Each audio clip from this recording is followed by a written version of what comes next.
English vocab की जो हम क्लासेस स्टार्ट कर चुके थे कंटिन्यू करने जा रहे हैं। डे 8 तक की वीडियोस ऑलरेडी अपलोड हो चुकी हैं। आज हम डे 9 से स्टार्ट करने वाले हैं। किसी भी कम्पिटिटिव एग्जाम के प्रिपरेशन कर रहे हो, ये सीरीज़ आप पे काम आने वाली है। डिफरेंट प्लेलिस्ट आपको हमारे इस यूट्यूब चैनल पे देखने को मिलेंगी। वहीं पर एक वोकैबुलरी प्लेलिस्ट भी आपको देखने को मिलेगी। जो पुराने वीडियोज़ हैं वहाँ पर अवेलेबल है, वहाँ पर जाकर देख सकते हो। स्पेशलाइजेशन की वीडियोस भी अवेलेबल हैं। जम्मू कश्मीर हिस्ट्री और बाकी पोर्शन भी यहाँ पर अवेलेबल है। अगर आप प्रिपरेशन करना चाहते हो इसी यूट्यूब चैनल से प्रिपरेशन कर सकते हो। तो फिलहाल आज की क्लास को कंटिन्यू करेंगे। वोकैबुलरी सेक्शन हम स्टार्ट कर रहे थे। डे 9 का जो पहला फर्स्ट इंपॉर्टेंट साइड आपके सामने है जहाँ पर लिखा गया एट समवन्स एल्बो।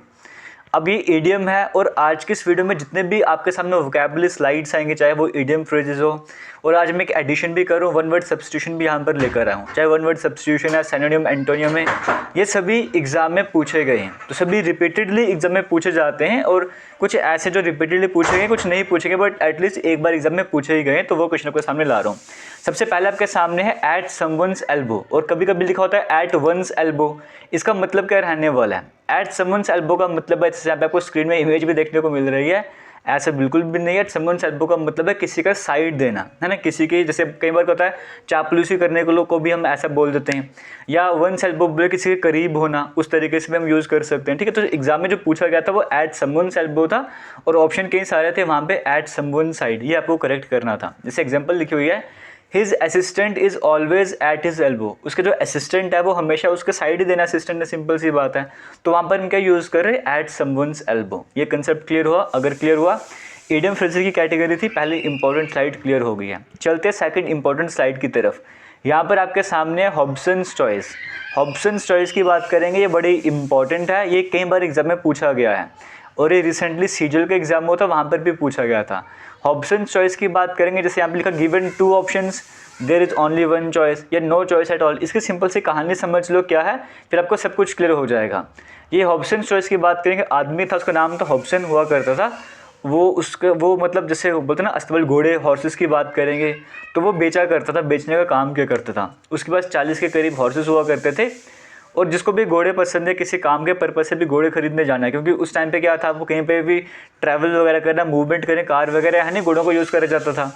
तो किसी को भी घोड़े खरीदने जाना तो उसके पास जाएगा, 40 घोड़े हैं, वो सोचेगा मेरे पास तो ऑप्शन 40 तरह के ऑप्शन मेरे पास अवेलेबल है, जो मैं जाऊँगा तो मैं वो खरीद लूँगा, जाके परचेस कर लूँगा। लेकिन जब जैसे ही वहाँ पर जाता तो हॉब्सन का कहना होता है कि 40 तो हैं, लेकिन आपको वही मिलेगा जो गेट के पास होगा। जैसे आप गेट के अंदर हैं, जो गेट के पास पहला हॉर्स होगा वो आपको मिल जाएगा। तो इस तरह से रहता था।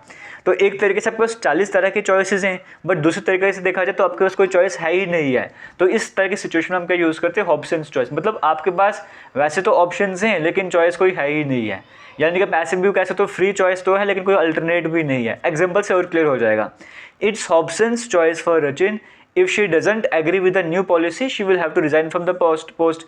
अगर आप नई पॉलिसी को एक्सेप्ट नहीं करोगे तो आपकी जो डेजिग्नेशन है पोस्ट वहाँ से रिजाइन करना ही पड़ेगा। तो आपको बस एक ही ऑप्शन है, क्या है कि आपको पॉलिसी एक्सेप्ट करनी पड़ेगी। वैसे यहाँ पे जैसे एक ही ऑप्शन था, या तो घोड़ा लो जो गेट पे खड़ा होगा, वरना ना लो। वैसे यहाँ पर भी हॉब्सन्स चॉइस बन चुकी है आपके लिए, या पॉलिसी एक्सेप्ट करो या जॉब लूज़ कर दो। तो हॉब्सन्स चॉइस का सिंपल सा मतलब ये एग्जाम में पूछा गया है, क्योंकि किसी भी तरह से पूछा जा सकता है, इसलिए 2-3 तरह से मैंने आपको एक्सप्लेन करा है। फिर ये करेक्ट स्पेलिंग वाले एग्जाम में क्वेश्चन आते हैं। डेफिनेट के करेक्ट स्पेलिंग क्या होंगे आपसे वो पूछा गया। तो आप इंग्लिश पढ़ रहे हो, वैसे भी आप आर्टिकल्स भी पढ़ते हो, वहाँ पर भी डेफिनेट इंडेफिनेट आर्टिकल पढ़ते हो, और डेफिनेट वो डेफिनेटली कई बार आप सुनते ही होंगे। तो डेफिनेट के जो करेक्ट स्पेलिंग है डी ऑप्शन में देखने को मिल रहे हैं, DEFINITE। डेफिनेट के करेक्ट स्पेलिंग ये हो जाएंगे, एग्जाम में पूछा गया क्वेश्चन है। आगे चलते नेक्स्ट क्वेश्चन की बात करेंगे। नेक्स्ट क्वेश्चन देखो, जैसे आपके सामने आ रहा है, यहाँ पर कहा गया डेफिनेट तो हमने क्लियर कर लिया। कममरेट की बात करेंगे, कममरेट के करेक्ट स्पेलिंग क्या हो जाएंगे?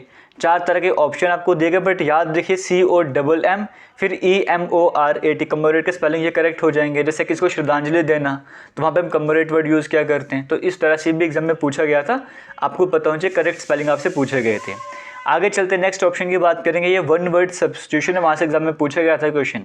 हैंगर के बारे में आपको बताना था, मतलब आपको इस तरह से टर्म दी गई थी, आपको बताना था इसके लिए बेस्ट वर्ड कौन सा रहने वाला। 4 तरह के ऑप्शन थे, बट आपको वहाँ पर हैंगर सेलेक्ट करना था। क्वेश्चन समझ आ रहा है? एक ऐसा एरिया जहाँ पे एयरक्राफ्ट को रखा जाता है, उसकी रिपेयरिंग करी जाती है, तो इस एरिया को क्या बोलते हैं? उसको हैंगर कहा जाता है। तो ये एग्जाम में पूछा गया था, आपको पता होना चाहिए। उम्मीद करता हूँ आपको वीडियो अच्छी लग रही होगी। अगर सही लग रही है वीडियो को शेयर भी ज़रूर कीजिएगा। फेबल, ये भी एग्जाम में पूछा गया था, वहाँ पे क्वेश्चन लिखा गया था, a short story with a moral usually with animals as characters, मतलब एक कोई शॉर्ट स्टोरी आप बता रहे हो किसी को जिसका कोई मॉरल भी निकलने वाला और उसमें आप कैरेक्टर जो वो एनिमल्स को यूज़ कर रहे हो, है ना। जैसे हम बोलते हैं वो slow and steady wins the race, वो रैबिट वाली टोटराइज वाली कहानी हम सुनाया करते हैं, वहाँ पे वो एक तरह से एनिमल्स को कैरेक्टर लेके चलो, बाद में मॉरल भी निकल रहा है ना। या फिर हम बोलते हैं लालच बुरी बला है, वो बचपन में वो फॉक्स वाली कहानी सुनी होगी इस तरह से करके, तो वो सब क्या है, फैबल आप उन सभी को कह सकते हो। तो वो एग्जाम में पूछे गए क्वेश्चन था, आपको पता होना चाहिए। और यहाँ पर आपको मैंने पहले भी बताया, जितने भी आपको मैं करवाता रहा तो सभी के सभी मोस्ट इंपॉर्टेंट हैं और कुछ ऐसे तो डेली लाइफ में काम भी आते हैं आपको। तो बड़ी इंपॉर्टेंट सीरीज आपकी चल रही है ये वाली। आगे चलते आपको बताना चाहूँगा, बाकी अगर आप मुझसे कनेक्ट करना चाहते हो जेके लेटेस्ट इन्फो के नाम से इंस्टाग्राम है, वहाँ पे जाके फॉलो कर सकते हो। कोई भी जेन्युइन वगैरह क्वेश्चन वगैरह है आप मुझसे वहाँ पर पूछ सकते हो, अगर जेन्युइन होगा तो रिप्लाई ज़रूर मिल जाएगा। और बाकी अगर आप फीमेल सुपरवाइजर का कंप्लीट कोर्स ज्वाइन करना चाहते हो या कंप्लीट कोर्स नहीं ज्वाइन करना चाहते बट सिर्फ टेस्ट सीरीज ज्वाइन करना चाहते हो, तो आपको हमारी एप्लीकेशन इंस्टॉल करनी होगी, जिसका लिंक आपको वीडियो के डिस्क्रिप्शन बॉक्स में कमेंट सेक्शन में मिलेगा। कमेंट सेक्शन में लिंक मिल जाएगा एप्लीकेशन डाउनलोड करने का, वहाँ पे जाके एप्लीकेशन डाउनलोड कीजिए। जैसे आप एप्लीकेशन डाउनलोड करोगे वहाँ पे फुल कोर्स भी मिलेगा, टेस्ट सीरीज भी मिलेगी, जो आपको ठीक लगता है वो ज्वाइन कर लो। अगर आप आईफोन यूज़र हो, एप्पल स्टोर में जाके आपको माई इंस्टीट्यूट ऐप इंस्टॉल कर रहे हैं। जब आप वो इंस्टॉल करोगे आपसे ORG कोड मांगेगा, आपने वहाँ पे XXJPO ORG कोड फिल कर देना है, तो आपकी एप्लीकेशन इंस्टॉल हो जाएगी। फिलहाल आगे चलते हैं, अब हम कुछ वर्ड्स कवर कर लेते हैं आज के इंपॉर्टेंट से। पहला वर्ड है कैटास्ट्रॉफिक।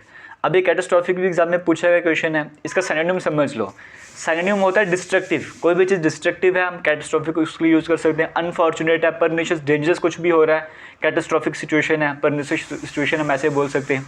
इसका एंटोनिम क्या हो जाएगा, तो डिस्ट्रक्टिव ना हो, फॉर्चुनेट हो, हैप्पीली मूवमेंट वगैरह हो, इस तरह से। तो कैटास्ट्रॉफिक का मतलब कैसे समझ लो, डेंजरस है ना, इतना बड़ा भयंकर सा वर्ड डेंजरस ही होगा, आप ऐसे समझ लीजिए कैटास्ट्रॉफिक। तो जैसे डेंजरस इमेज आपके सामने बना दी, डेंजरस सिचुएशन है ना, तो कैटास्ट्रॉफिक सिचुएशन आप ऐसे कवर कर लीजिए।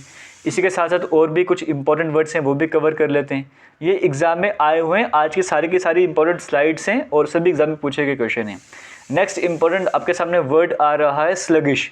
स्लगिश का सिनोनिम होता है, जैसे देखो ये स्पीड है और यहाँ पे दूसरा स्लगिश लिखो, यहाँ से वो क्लियर हो रहा होगा। स्लगिश का मतलब जो स्लो होगा, लैगिंग करता होगा, टार्डी थका हुआ होगा। इसका एंटोनिम हो जाएगा जो रैपिड होगा, एक्टिव होगा, स्विफ्ट, तेज वगैरह होगा, इसका एंटोनिम हो जाएंगे।